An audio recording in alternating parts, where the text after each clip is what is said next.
एक रानी और दो बहनें की कहानी है। यामिनी पहली रानी की बेटी थी और दामिनी थी जो वो नई रानी की बेटी थी। रानी यामिनी को देख नहीं सकती थी। राजा सत्येंद्र बहादुर का विशाल राज्य था। किसी भी चीज का कोई कमी नहीं थी। हर तरफ खुशहाली ही खुशहाली थी। किसी को कोई दुख और तकलीफ नहीं हो रहे थे। राजा की एक पुत्री थी यामिनी। अभी यामिनी 1 बरस की नहीं हुई थी। महारानी कादम्बरी चल बसी। राजा अत्यंत ही दुखी रहने लगे। यामिनी तो अभी बहुत ही छोटी थी। उसका पालन पोषण और देखभाल माँ के बिना असंभव था। इन सब बातों को ध्यान में रख कर राजा ने दूसरा विवाह करने के लिए विचार किया और राजा ने विवाह कर रानी को महल में ले आए। दूसरी महारानी का नाम शोभावती थी। वो अत्यंत ही निर्दय और कारकासिन थी। अपनी ही मौज मस्ती में डूबी रहती थी। यामिनी की तरफ वो मुख तक नहीं फेरती और नहीं उनकी मुख देखती। यामिनी केवल 10 दासियों के भरोसे पल बढ़ रही थी। 10 दासियों उसे बड़े स्नेह से पोषण पालन करती। यामिनी कुछ जब बड़ी हुई तो अपने पालनहार के रूप में 10 दासियों को ही पाया। इसलिए उस दासियों से उसे स्नेह हो गया। यामिनी कभी कभी माँ का प्यार पाने के लिए सौतेली माँ शोभावती के पास जाती तो वो यामिनी को देखते ही नागिन की तरह फुफकार उठाती। बिना माँ की अभागिन बेटी, फूटे तेरी किस्मत, मुझे माँ कहने के लिए आती है। चल निकल निकल मेरे महल से और दोबारा आने की कोशिश मत करना। समझी अभागिन खुद तो अपनी माँ को खा गई और चली मुझे माँ कहने। इतने बेदर्द और तीखी आवाज से यामिनी पसीज जाती है। समय चक्र का और चक्र चाला और रानी शोभावती भी माँ बन गई। उसने दामिनी नाम का एक कन्या को जन्म दिया। दामिनी भी बड़ी हो गई।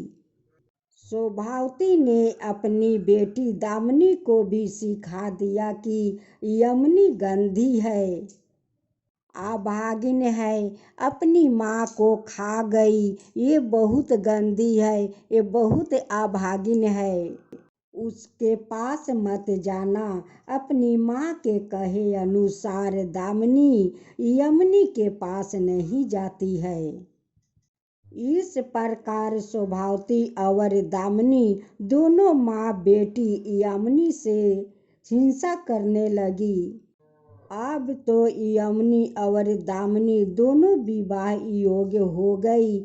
महारानी शोभावती ने महाराज से कहा, महाराज, मेरी बेटी का विवाह किसी अच्छे सुंदर और निपुण राजकुमार से कराना, जबकि यामिनी के लिए साधारण भी चल सकता है। रानी की बात पर राजा ने हाँ भर दिया। समीप के राज्य के राजा नंदन वीर के पुत्र राजकुमार महेंद्र के साथ यामिनी की शादी कर दिया जाए और राजा कुलदीप चंद के पुत्र राजकुमार सुरजीत के साथ दामिनी का विवाह संपन्न हुआ। रानी शोभावती विदाई का समय आशीर्वाद देते समय हाथ फेरती है तो क्या देती है कि सब उल्टा हो जाए। वो देखते ही रह गई। यामिनी का पति सुंदर योग्य है, पर दामिनी का पति नाटा काला और काना है। रानी का आशीर्वाद तो उल्टा पड़ गया। यामिनी के पति सुंदर मिल गया, लेकिन दामिनी का पति तो काला नाटा मिल गया और रानी को आशीर्वाद तो उल्टा पड़ गया। रानी तो देख कर अवाक रह गई, पर उस समय उसने संतोष तो कर लिया। यामिनी और दामिनी दोनों तो ससुराल चली गई। यामिनी और उनके पति को मारने के लिए शोभावती ने एक तांत्रिक को पकड़ ले आई। भयानक षड्यंत्र रच डाला। तांत्रिक ने मंत्र पढ़कर 2 खीलों को भेजा। खील जाकर यामिनी और उसके पति महेंद्र राज के सिर में चुभ गई। खीलों के चुभते ही दोनों कबूतर बनकर उड़ने लगे। इधर तांत्रिक ने इन दोनों को ध्वस्त करने के लिए हवन प्रभाव कर दिया। रानी भी उसके पास ही बैठ गई। इधर दोनों कबूतर चंपित उड़ते उड़ते दामिनी के महल पहुंच गए। उस समय दामिनी अपने पति के साथ झूले में बैठी थी। दोनों कबूतर जाकर दामिनी और उनके पति दोनों कबूतर को सहलाने लगे। तभी उनकी नजर कबूतरों को सिर में चुभी खीलों पर पड़ गई।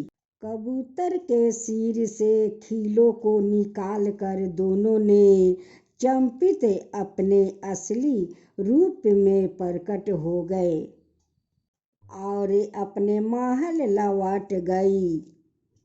दामिनी और उनकी पति उस दोनों खीलों को अपने सिर में चुभा लिया। खीलों के चुभते ही दोनों कबूतर बन गए और उड़ने लगे।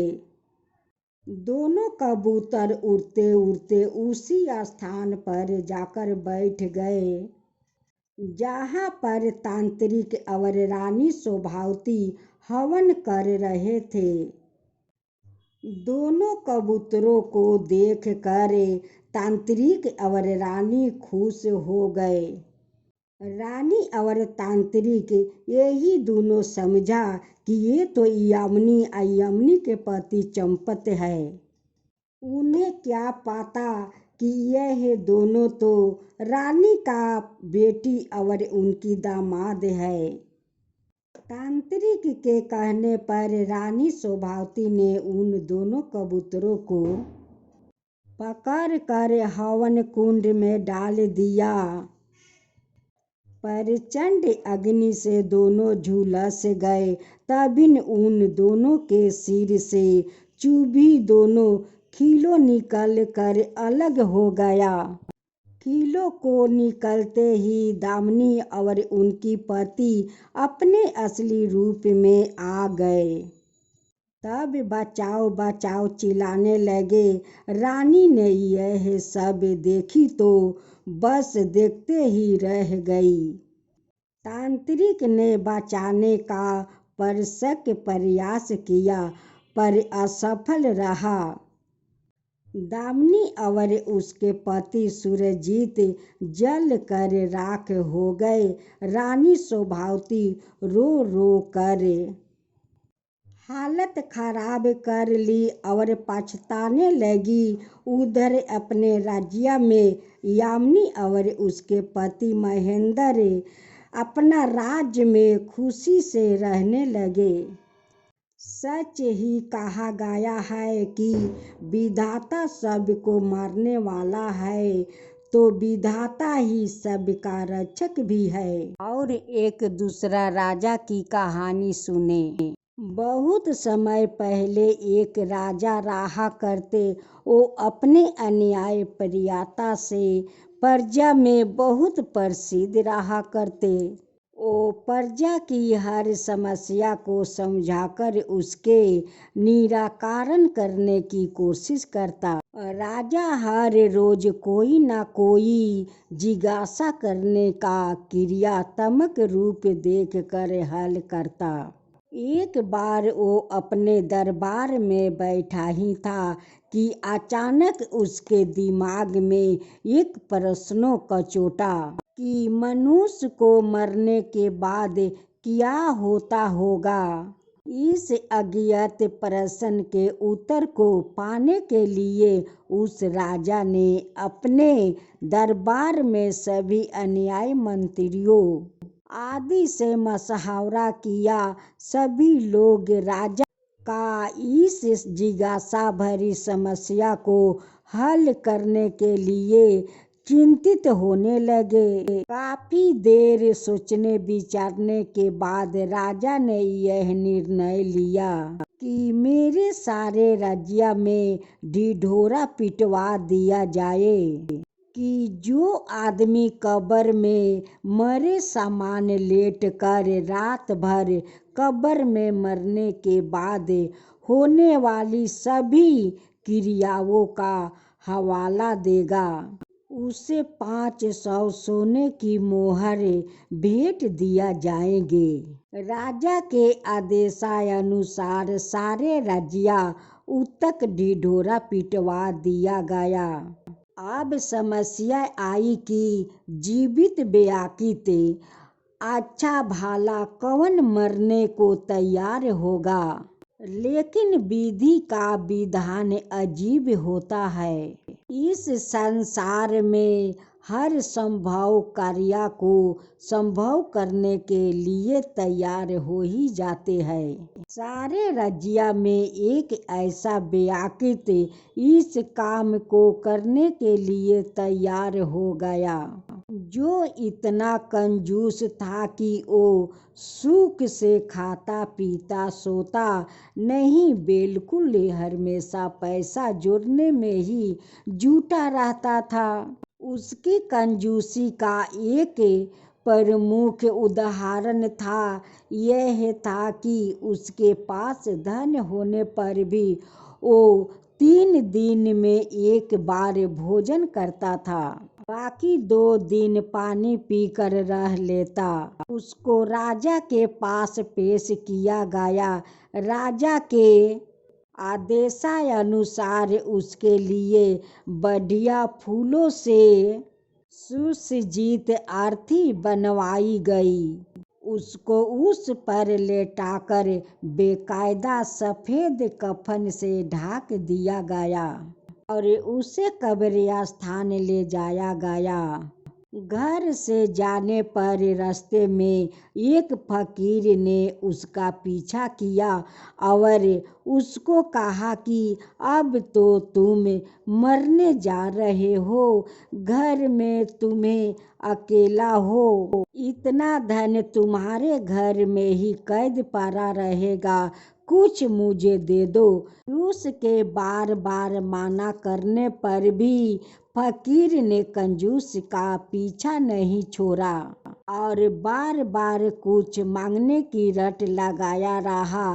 कंजूस जब एकदम परेशान हो गया तो उस रास्ते में बादाम के चोकलों को ढेर मिला तो कंजूस ने उस ढेर से ही मुट्ठी भर छिलके उठाया और उस फकीर को दे दिया। कुछ समय बाद मरकट ले जाकर कब्र में कंजूस को लेटा दिया गया और ऊपर से पूरी कब्र बंद कर दिया गया। एक छोटा सा छेदा सिर की तरफ इस आशा के साथ कर दिया गया कि इसे सांस लेते रहे और अगली सुबह राजा को मरने के बाद का पूरा हाल सुनाइए। सभी लोग कंजूस को उस कब्र में लेटा कर चले गए। जब रात हुई, रात होने पर एक सांप कब्र पर आया और वो छेद देख कर उसमें घुसने का प्रयत्न करने लगा। यह देख कर कब्र में लेटे कंजूस की घबराहट का ठिकाना ना रहा। सांप ने जैसे ही घुसने का प्रयत्न किया तो उसे छेद में बादाम के छिलके अंडे बनाकर आ गया। सांप ने रोष में फन फैला दिया। रात भर सांप के फन उन बादाम के छिलकों का आपस में संघर्ष होता रहा। अंत में सांप निराश होकर लौट गया। जब सुबह होते ही राजा के सभी नौकर बड़ी जिज्ञासा के साथ कब्र स्थान आए और जल्दी ही कब्र को खोदकर कंजूस को निकाला। मरने के बाद क्या होता है यह हाल सुनने के लिए कंजूस को राजा के पास चलने को कहा। कंजूस ने राजा के नौकरों की बात को थोड़ा भी नहीं सुना। वो पहले अपने घर गया और अपनी तमाम धन संपत्ति को गरीबों में बांट दिया। सब लोग इस कंजूस की अचानक दान करने की इस हरकत को देखकर हैरत में पड़ गए। उनके मन में प्रश्न उठने लगे। अंत में कंजूस को राजा दरबार में पूरा हाल सुनने के लिए राजा के सामने पेश किया गया। कंजूस ने बीती रात सांप ओ बादाम के छिलकों के संघर्ष की पूरी कहानी कह सुनाई और कहा कि राजा मरने के बाद सबसे बड़ा दान ही अरे आता है।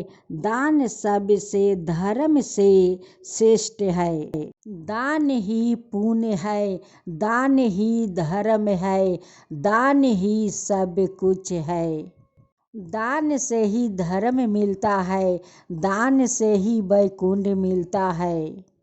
राजा समझ गए कि दान से श्रेष्ठ भी कुछ नहीं है। तब कंजूस कहते हैं कि हे राजा, ये 500 मोहर मुझे नहीं चाहिए, ये सारे मोहर गरीब में बांट दीजिए।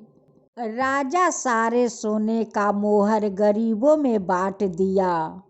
ये कहानी आप लोग का कैसा लगा आप लोग कमेंट बॉक्स पर जरूर लिख कर बैठाए। आप लोग का पास मेरा कहानी पहुंच जाएगा।